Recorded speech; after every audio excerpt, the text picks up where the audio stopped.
Alright, hopefully I'm heading out of Ajo. First time I pulled my trailer with my Jeep for a very long time. It's been almost 2 months. The last few days I just came down to Belly Acres and paid for a spot. So I could just load up, and I did have to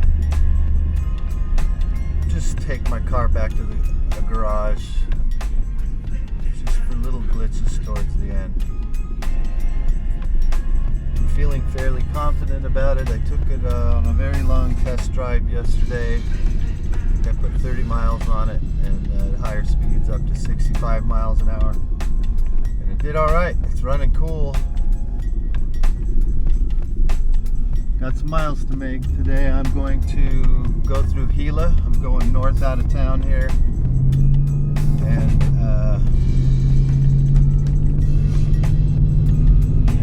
into Buckeye, the Phoenix Buckeye area, because I need to see a Walmart. After 2 months, I'm out of butane. Several other just basic needs I have that I can only get at Walmart for a fairly low price. So I'm a little uneasy. This car has kicked me in the gut a few times. When I thought everything's okay, get some 500 miles down the road and I have problems again. So I'm cautiously optimistic. Once I've been to the Walmart, I'm going to head through Wickenburg, and I might spend one night there, and I'll be heading into Alamo Lake. And I have some family up there that I'll be meeting on a couple days. But Gila Bend, 40 miles. So here I am in Gila Bend, and I'll be heading towards Phoenix on 85 here to get out of town. So far I've gone 40 miles and the car is running well. Staying cool, the engine seems strong. So far so good. Still uneasy. Just waiting for the other shoe to drop. Continue on Arizona 85 for 1 mile. Finally I get to see some more of Arizona. 2 months. I like Ajo, but I'm sure glad to have it in my rearview mirror. This is in the camp outside Wickenburg, and I took time to pull this shelf in here and change the screen out on my diesel heater. You kind of remove the back vent, screws off, and it allows you to take the cover off. This here comes off after you've removed. This is your vent cover that just is threaded and screws off the back round vent, and that allows you to take that cover off. I'll put it back together. I'll try and put a camera on this while I'm pulling the screen inside here. I've pulled the glow plug from here, and I'll show you how that goes back in, and maybe show the screen being pulled out. What got my attention is I heard noise out here, so I have neighbors. Oh, some cows in the area. Oh, there, one of them's, that's a boy, I think, one of them. Well, those are both male, or nope, one's the one with the horns is the female. They're all around us here. Big variety of colors, too. Hey, little guy. They're so used to people. They just kind of stare at you when you walk up to them. This is a look at my camp here on the edge of off Vulture Peak, our Vulture Mine Road. Not bad. I just plan on being here 2 nights before I go to Alamo Lake. But I thought I'd just show the cows. Nice day here. It was cold last night and windy, and there were yesterday there was a lot of wind and squalls and that sort of thing. It was really chilly yesterday. This is a nice day. So yep, decided to pull apart my diesel heater and get a new screen in there. It's been smoking a little lately. Yeah, I kind of rushed into this. I should have put the camera up when I started pulling it apart. In my cargo trailer build video, I showed how I remove this shelf here, my shoe shelf, and that way I can get to my diesel heater. And I'm just switching out the screen right now. You can buy them by, I think, 10 for, they're super affordable, 10 of these screens, which I also recommend if you have it, one of these diesel heaters. Always carry a spare glow plug in case that's one of the things that can go wrong when you're out on the road and you have screens. And you could buy one of these, which is what you can remove the screen with. Here's a screen that's been used, but this thing is down in the bottom of a hole below your glow plug, which you have to kind of unscrew and remove in there. And this is supposed to allow you to get in there and get it some grip where you can pull this screen out of that hole. But I've had very poor luck with this.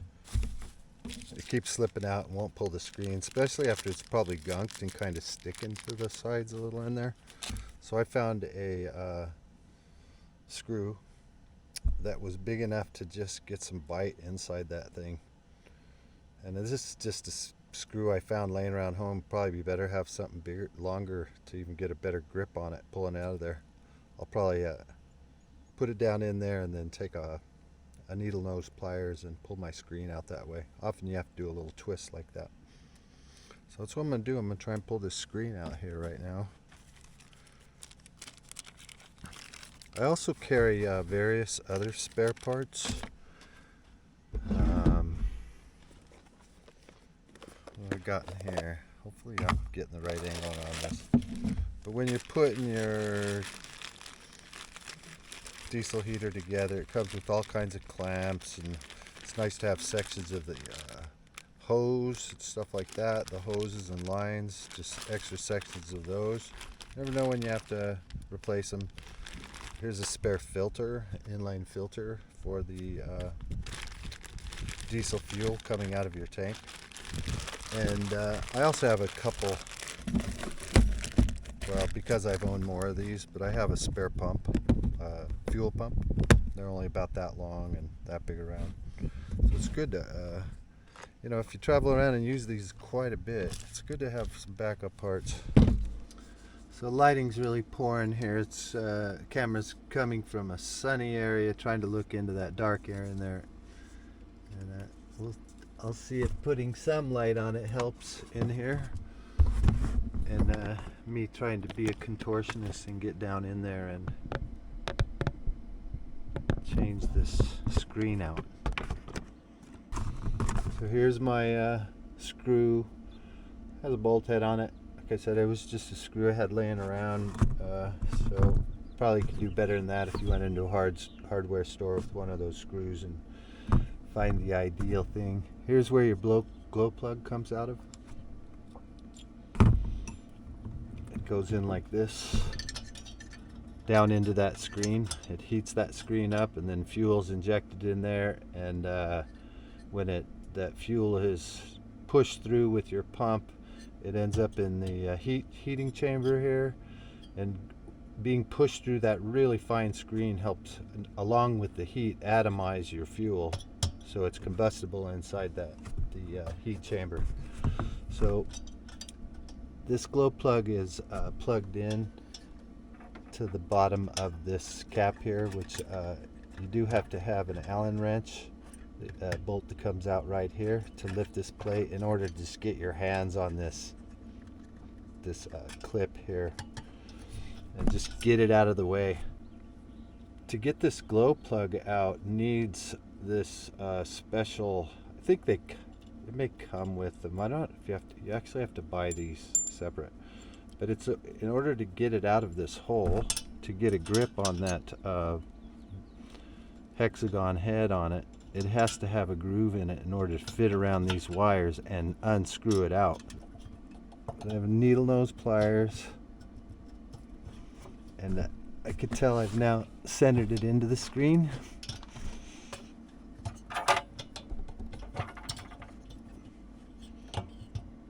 It's a little bit of a trick. This is the most frustrating. And then I'm going to screw it hopefully into that screen. I get some bite on it and I can pull this screen out of here. So I don't overdo it. Just try it with a turn or two before you...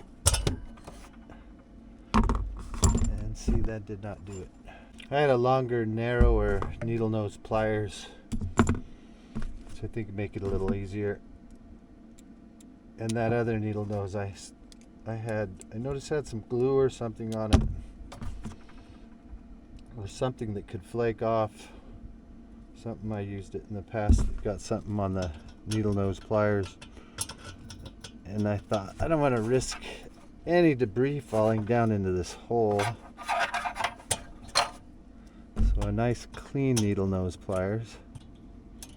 There's a bunch of videos on this on YouTube too, so mine's not the only reference. There's guys that probably sit in an area where they can get a camera right over the top of this stuff, and you can see what I'm doing a little.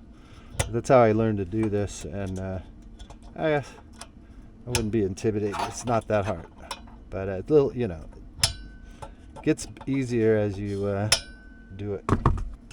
This is why a longer head on that screw would be helpful. If it came all the way out top, I could really get a grip on it.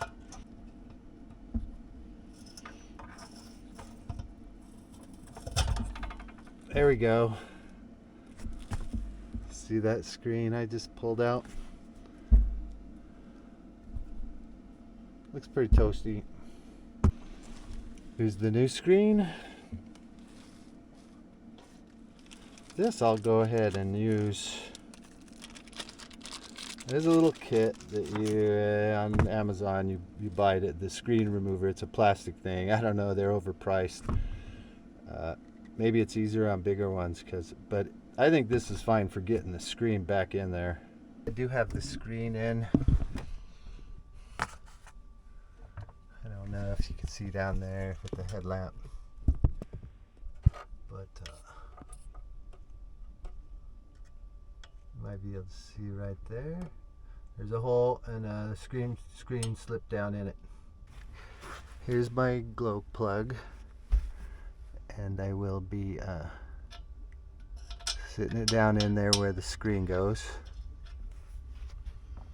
And here's your little socket with the slit out of the side of it. And when you get towards the end, it has a hole through it, so you can crank, kind of hand tighten it. Not too tight, but the first few times around, it could just be done by hand. And you can see now why. Now it's tightened. You can see now why. Well, not completely. You have to disconnect this clip here. Otherwise, you'd just be twisting your cord up in a knot. So, see how it fits? The groove fits around those wires. And I've got it mostly tight now, so I'm gonna put a little hand tighten on it, not too aggressively. So my glow plug's back in. This is a little rubber cap that I slid off out of the hole to expose the hole, and you can see how that rubber cover pops into that hole. It's got a groove on it and it'll hold. Here's my clip, the loosened cap. There's only one there where it can go, and the wire pretty much has the memory of which direction it goes. So yeah, I'm saying it's going to be simple, but I can't see.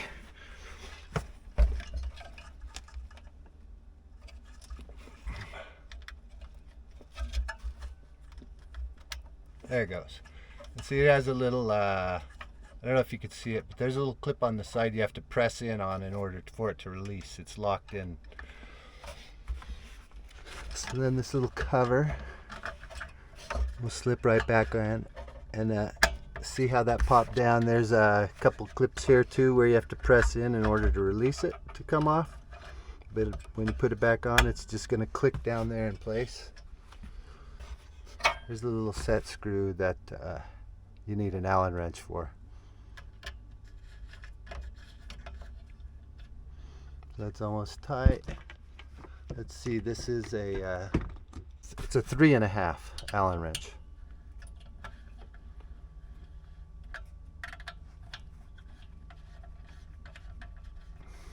So this is now put all back together. I'm just going to make sure this is a little tighter again, and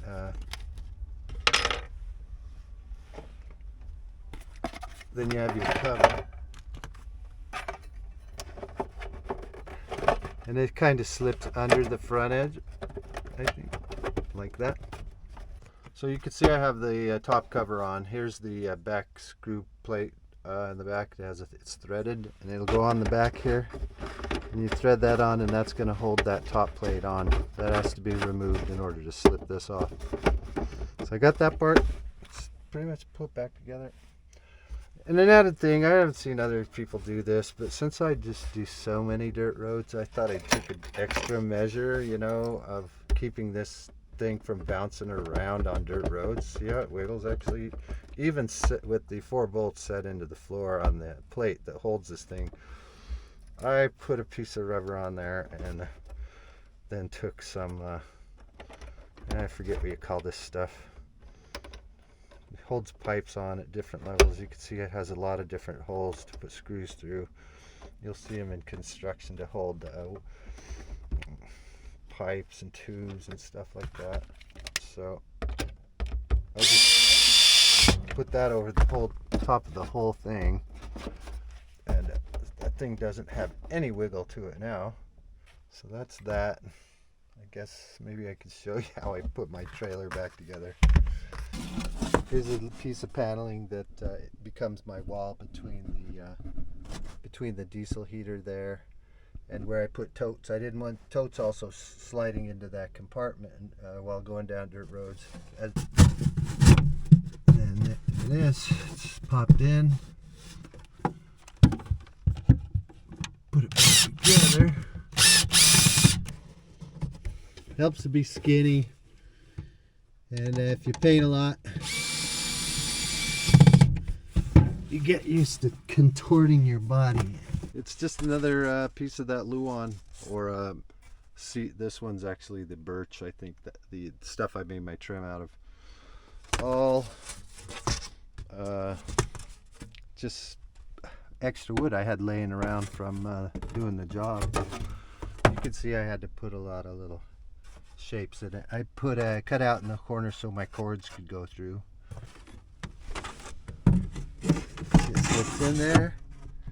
It's slipping around my cords in the back corner. It's secure.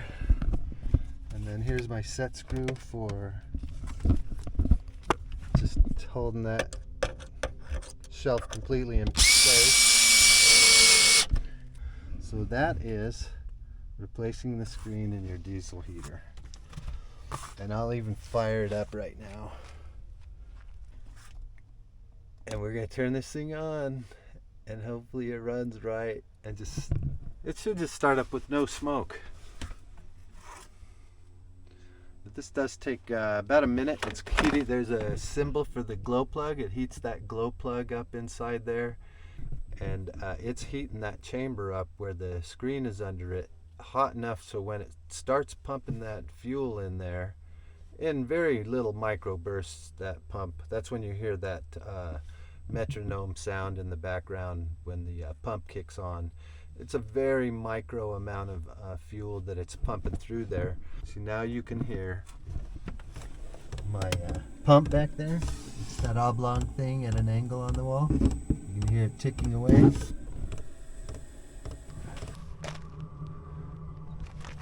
Get up close so you can hear it. That's the hum you hear when it's running right, when it's actually firing up. And just nice, clean, vented heat, you know. I guess I'm going to end this segment right here. You've seen all you need to see so far.